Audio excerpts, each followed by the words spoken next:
While most shows lose their charm over time, The Amazing World of Gumball defied the odds of falling off after the early seasons. Instead, as time went on, Gumball just kept getting better and better, never losing what made it so good in the first place. So what kept Gumball from following the typical downward trend of other shows, like SpongeBob or Family Guy? Well, today, we're gonna look at the 6 main reasons why Gumball never got bad, and how it pulled off one of the most remarkable runs in cartoon history. One of the biggest reasons for Gumball's success has to be its characters. Every great show has a cast that either makes it or breaks it, and in Gumball's case, the characters are a huge part of what makes it so loved. Sure, there are a few characters that are hated for being annoying or downright evil, but the main cast of 5 the Watterson family more than makes up for it. Gumball is the main troublemaker. He turns simple things into total chaos, but that's what makes him so fun. Darwin is his best friend and brother, who is always kind and caring, always there to help. Annis is the youngest and super smart, but she can still act like a kid sometimes. Nicole is the strong and caring mom who keeps everyone in line. Richard is the silly dad who acts like a complete idiot. There's even a time that Richard reviewed a calculator like it was a literal video game. This clip is literally peak Gumball. I don't care what you say. Okay, hi. This week, I'm reviewing this game I found was part of my computer. Okay, so I'm just loading up the game now.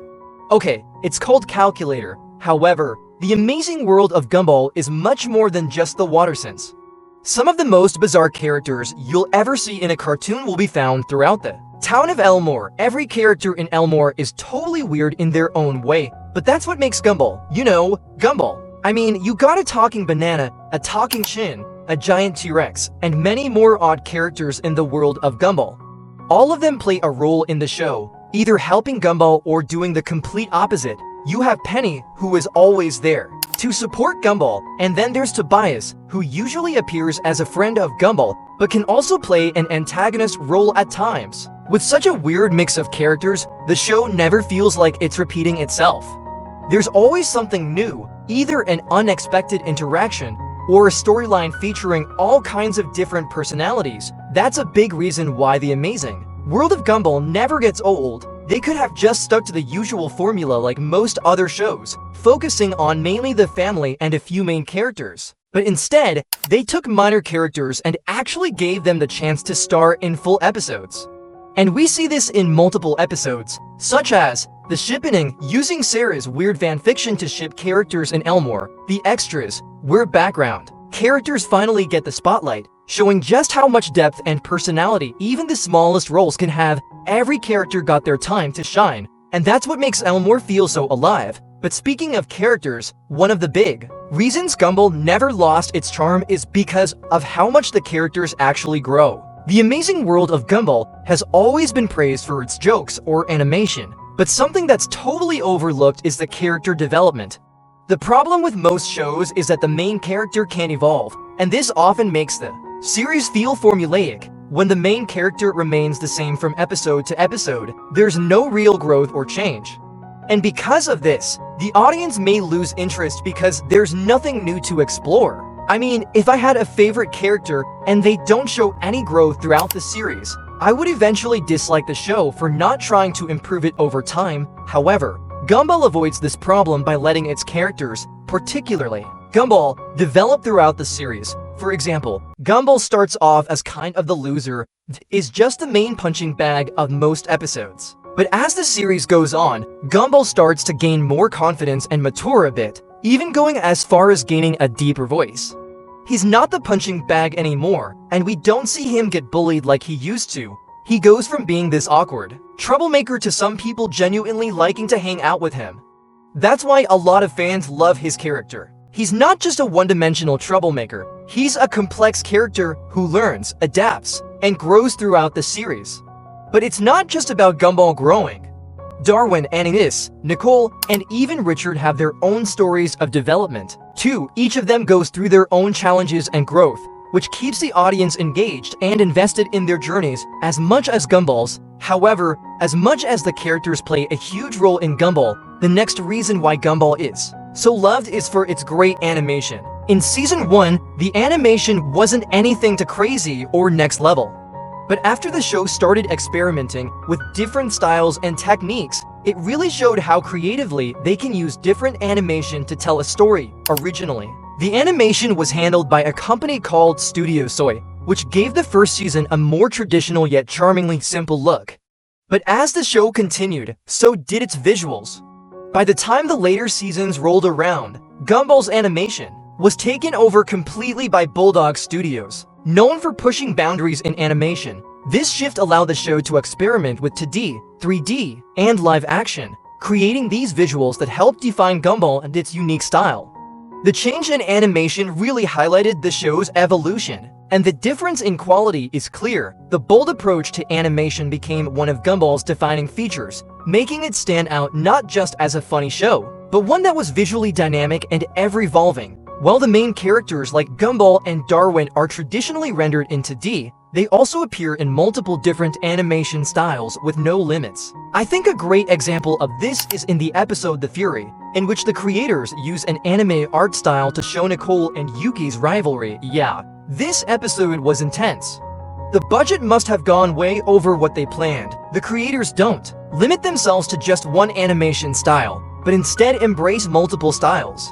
Even with all the challenge that comes with blending them into the show, this approach not only keeps the series visually fresh, but also adds a layer of depth and creativity the audiences love. By mixing all kinds of animation styles, the show keeps things exciting and unpredictable. It's the kind of thing that grabs your attention, whether you're a kid or an adult. This thoughtful integration of different animation techniques not only sets Gumball apart from other animated series, but also shows how the animation can be used in all kinds of creative ways to tell a story.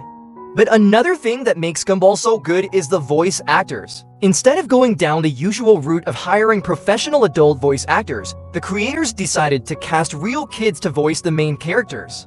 I mean, not to say the kids were completely inexperienced, they were also voice actors, but they were obviously still very young. Gumball has been voiced by Nicholas Cantu, Jacob Hopkins, and Logan Grove over the years, and each of them brought that perfect mix of mischief and charm that makes him so lovable. You can almost hear the energy and emotion in their voices, which makes Gumball sound just like a real kid.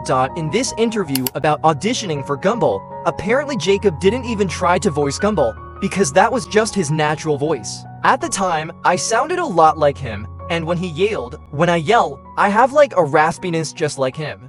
Which means if you were to meet him in person, you would basically meet Gumball in real life. But it wasn't just Gumball who got such great voice acting. Darwin's voice is just as important. Real kids were casted to voice both Gumball and Darwin.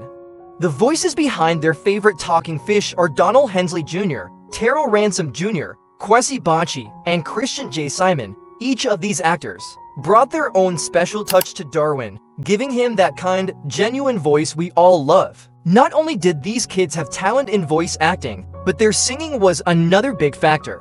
When I tell you these kids could sing, they could sing. You could say their singing is amazing. Anyways, you can totally see that the voice actors for Gumball and Darwin weren't just voicing Gumball and Darwin.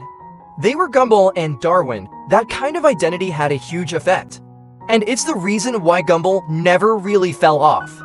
What could have been a gigantic roadblock, casting new voice actors, turned out to be something the show did really fun in a creative way. They leaned into it, used it for jokes, songs, and even made whole episodes like The Kids about changing voice actors.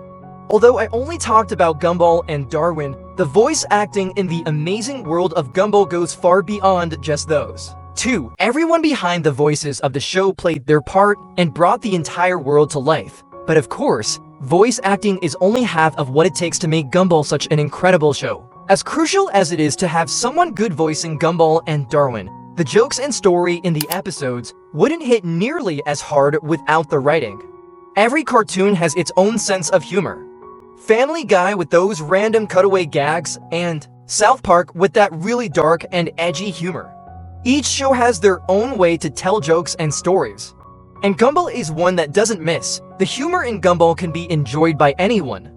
If you're an innocent kid, you wouldn't even realize some of the dark jokes in the show. Some of Gumball's best jokes are the ones you wouldn't notice the first time around.